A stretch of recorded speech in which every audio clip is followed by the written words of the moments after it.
Kesorotan lainnya, saudara, 5 bulan tak terungkap, polisi akhirnya menangkap pelaku pembunuhan kakak beradik di Lampung. Pelaku merupakan mahasiswa yang juga tetangga korban. Misteri pembunuhan 2 bocah kakak beradik yang tewas mengenaskan di perkebunan dekat rumah mereka akhirnya terungkap. Polisi menangkap pelaku ES yang masih berusia 19 tahun. Pelaku merupakan mahasiswa yang juga tetangga korban. Keluarga korban berharap polisi bisa menjatuhkan hukuman seberat-beratnya kepada para pelaku. Polisi itu berharap tersangka dihukum semaksimal mungkin, semaksimal. Dan juga tolong diusut tuntas siapa yang terkait dalam hal pembunuhan anak kami tersebut. Saya mohon sangat dengan pihak kepolisian, tolong diusut tuntas. Sebelumnya, pembunuhan kakak beradik di Lampung terjadi pada 14 Mei lalu. Pada 12 September 2025, polisi menangkap terduga pelaku di rumahnya tanpa perlawanan. Pelaku awalnya diperiksa sebagai saksi, kemudian pada 15 September, polisi menetapkan pelaku sebagai tersangka berdasarkan temuan bukti-bukti baru. Polisi bilang, sepasang anting korban ditemukan di gubuk milik tersangka yang tak jauh dari TKP penemuan jasad 2 bocah kakak beradik. Kemudian jarak dari gubuk tersangka ini ke TKP sekitar 62 meter. Kemudian dari jejak digital yang ada dari handphone si tersangka ini didapatkan bahwa pada saat jam krusial tersangka ini berada di gubuk tersebut. Jadi kami cocokkan dengan jam kematian korban, kami tarik mundur ke belakang, cocok dengan kami katakan jam krusial di mana si tersangka memang ada di gubuk tersebut. Saksi E menjadi tersangka. Sebelumnya, warga di Kabupaten Pesisir Barat, Lampung dikejutkan dengan temuan jasad 2 bocah kakak beradik dalam kondisi berpelukan di sebuah kebun tak jauh dari rumahnya. Sebelum ditemukan tewas, mereka berpamitan kepada orang tuanya untuk mencari durian ke kebun. Namun, hingga sore hari, keduanya tak kunjung pulang. Orang tua korban dibantu warga mencari keduanya dan menemukan korban dalam kondisi meninggal dunia. Dari hasil otopsi, polisi menyatakan kedua korban merupakan korban pembunuhan karena ditemukan bekas luka di beberapa bagian tubuh korban. Lalu bagaimana kronologi penangkapan pelaku setelah hampir 5 bulan tidak terungkap? Kita tanyakan langsung kepada Kasat Reskrim Polres Pesisir Barat, Ibtu Fabian Yafi Adinata. Selamat siang, Pak. Selamat siang, Mas. Imron di studio. Ya, Mas. Yang ingin kami tanyakan pertama adalah bagaimana kronologi tersangka akhirnya bisa tertangkap setelah hampir 5 bulan tidak terungkap. Baik, Mas, dapat dijelaskan bahwa bagaimana kita akhirnya dapat menangkap tersangka terkait kasus yang selama 5 bulan ini viral. Pertama-tama kita yang jelas kumpulkan 2 alat bukti untuk menjelaskan atau untuk menerapkan siapa itu tersangka. Kemudian seperti yang kita ketahui juga selama 5 bulan ada beberapa hambatan, yaitu yang pertama TKP. Pada saat penanganan diketahui bahwa TKP ini memang pada awalnya memang rusak. Kemudian yang kedua, titik TKP ini di jurang, Mas. Jadi untuk melaksanakan olah TKP juga ada sedikit hambatan. Kemudian yang ketiga, pada saat itu cuaca pada saat kejadian cuaca di sana ini hujan, sehingga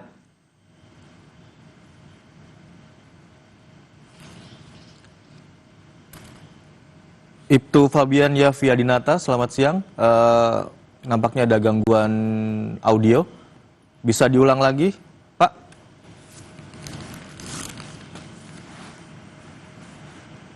Mohon maaf, suara Anda masih belum terdengar. halo, tes. Baik, silakan. Ya. Baik, silakan. Dapat saya lanjutkan. Bagaimana kita dapat mendapatkan tersangka terkait kasus ini? Yang pertama, kita temukan adanya barang bukti anting di sekitar TKP, yaitu di gubuk yang jaraknya kurang lebih 30 meter dari TKP. Kemudian setelah itu kita juga memeriksa ahli, yaitu di mana ahli ini adalah ahli dokter forensik. Kita memeriksa kurang lebih sebanyak 5 saksi, di mana 5 saksi ini yang beraktivitas di sekitar TKP. Kita periksa visum terkait kemaluan, dikarenakan pada kemaluan korban ini terdapat bakteri yang dimana bakteri ini terdapat di kelamin diakibatkan. Pak Fabian? Pak Fabian, Pak, lalu pelaku akhirnya ditangkap begitu. Anda katakan tadi Ya. tanpa perlawanan. Kronologi penangkapan pelaku seperti apa? Untuk kronologi penangkapan pelaku, yang pertama kita laksanakan gelar terlebih dahulu pada tanggal 10 September, kemudian tanggal 11 Baik. kita buatkan penetapan tersangka terkait tersangka AES. Kemudian pada tanggal 12-nya kita langsung eksekusi untuk menangkap pelaku di rumahnya. Untuk tersangka ini memang tidak melakukan perlawanan, dikarenakan pada saat itu juga pelaku ini berada di rumah, dan juga di rumah pelaku ini memang dari awal pada saat pelaku ini masih saksi tidak ada sedikit pun untuk melawan ya. Jadi memang bisa dibilang pelaku ini kooperatif. Namun untuk pada saat dilakukan pemeriksaan, pelaku ini memang masih dibilang cukup tidak bisa untuk membuka alasannya bagaimana dia melakukannya kejadian tindak pidana kemarin yang terjadi seperti itu. Berarti saat ditangkap langsung mengaku korban begitu, pelaku maksud kami, begitu Pak? Untuk sampai sekarang kita memang tidak memfokuskan untuk pengakuan terhadap pelaku. Kita kumpulkan alat bukti yang dimana alat bukti itu bisa menjelaskan ternyata memang pelaku adalah tersangkanya. Jadi kita tidak memfokuskan untuk mengejar keterangan kalau pelaku ini mengaku. Jadi sampai sekarang untuk pelaku atau tersangka ES ini tidak mau perbuatannya. Yang juga penting, Pak Kasat, terkait dengan motif dari tersangka melakukan pembunuhan terhadap 2 kakak beradik ini? Untuk motif sampai saat ini masih kita dalami ya, karena tadi sudah saya jelaskan dikarenakan pelaku ini masih tidak terbuka. Jadi kita masih dalami, kita masih cari dari alat-alat bukti lain, dan nanti mungkin kedepannya motif ini bisa terbuka. Pak, pemeriksaan masih terus dilakukan hingga saat ini. Lalu pengembangannya sejauh apa, dan apakah masih membuka kemungkinan ada dugaan keterlibatan pihak lain dalam kasus ini?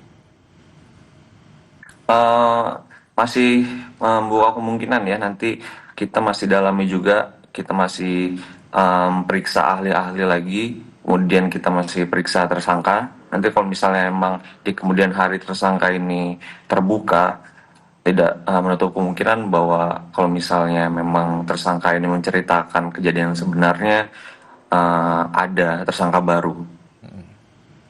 Tadi Anda katakan juga salah satu yang menjadi kendala penanganan kasus cukup lama, Ya. mencapai 5 bulan, begitu kurang lebih ya, sekitar 5 bulan. Salah satunya adalah terkendala karena TKP yang rusak. Bisa dijelaskan lebih rinci maksudnya TKP rusak ini seperti apa? Oh ya, pada saat itu fakta di lapangan yang telah kita kumpulkan terhadap keterangan saksi-saksi, memang pada saat pencarian kedua korban ini, masyarakat di situ memang banyak yang turun, sekitar kurang lebih menurut keterangan saksi ini 200 orang.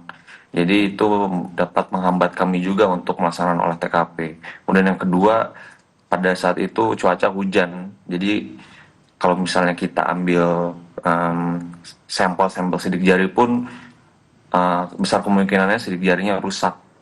Dan ketiga, kalau misalnya kita ambil swab yang sudah seperti kita laksanakan sebelumnya, kita ambil swab untuk kita kirimkan ke Puslapfor, dan hasilnya dari Puslapfor itu bahwa swab-swab yang kita ambil di TKP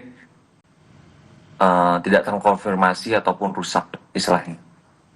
Baik, hingga saat ini polisi masih melakukan pendalaman terkait dengan kasus ini. Beberapa hal didalami termasuk motif pelaku melakukan pembunuhan dan juga dugaan keterlibatan pihak lain dalam kasus ini. Terima kasih atas informasi yang telah Anda bagi di Kompas Siang, Ibtu Fabian Yafiadinata, Kasat Reskrim Polres Pesisir Barat. Selamat siang.